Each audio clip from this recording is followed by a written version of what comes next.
গভীর সাগরে মাছ ধরার কথা বলে ভাড়া নেওয়া হয়েছিল ফিশিং ট্রলারটি। দৈনিক ৩,০০০ টাকা করে দেওয়ার কথা ছিল জেলেদের, সঙ্গে ছিল বেশ কয়েকজন রোহিঙ্গারাও। শুক্রবার নগরীর ফিশারিঘাট থেকে বেশ কয়েকটি জ্বালানি তেলের ড্রাম ট্রলারে উঠিয়ে তা এক জায়গায় পৌঁছে দেওয়ার কথা জানানো হয় জেলেদের। ডিজেল এগুলা পার্টি কার সাথে ভাড়া দিচ্ছে আমি আর বলতে পারি না। আমাকে বলছে তুমি ওখানে যাও, আমাকে বলতেছে যে মাছ মারার জন্য ডাকতেছে, আমরা ফিশারিঘাট থেকে আসতেছি আর মাইমা থেকে তেল নিশাতে এগুলো আমি জানি না। শনিবার সকালে গোপন সংবাদের ভিত্তিতে কোস্টগার্ড আউটপোস্ট বহির্নঙ্গর এলাকায় একটি বিশেষ অভিযান চালায়। এই সময় সন্দেহজনক একটি বোর্ডে তল্লাশি চালিয়ে অবৈধভাবে শুল্ক কর ফাঁকি দিয়ে মিয়ানমারে পাচারের সময় প্রায় ৬,২৪,০০০ টাকার ৬,০০০ লিটার ডিজেল, ৬টি গ্যাস সিলিন্ডার, নগদ অর্থ, বোটসহ ১২ জনকে আটক করা হয়। এর মধ্যে ৮ জন রোহিঙ্গা রয়েছে।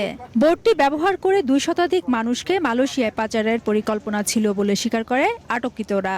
পাচারকালে ব্যবহৃত বোটসহ ৪ জন বাঙালি ও ৮ জন রোহিঙ্গা পাচারকারীকে আটক করা হয়। জব্দকৃত ডিজেল, গ্যাস সিলিন্ডার, পাচার কাজে ব্যবহৃত বোট ও আটককৃত পাচারকারীদের পরবর্তী আইনানুগ ব্যবস্থা গ্রহণের কার্যক্রম প্রক্রিয়াধীন রয়েছে। এর আগে ২ এপ্রিল চট্টগ্রাম বন্দর, নৌবাহিনী ও কোস্টগার্ডের যৌথ অভিযানে সদরঘাট এলাকায় একটি ট্যাংকার জাহাজ থেকে অবৈধভাবে মজুত করা ৩৭,০০০ লিটার জব্দ করা হয়। ফেরদৌস লিপি, সময় সংবাদ, চট্টগ্রাম।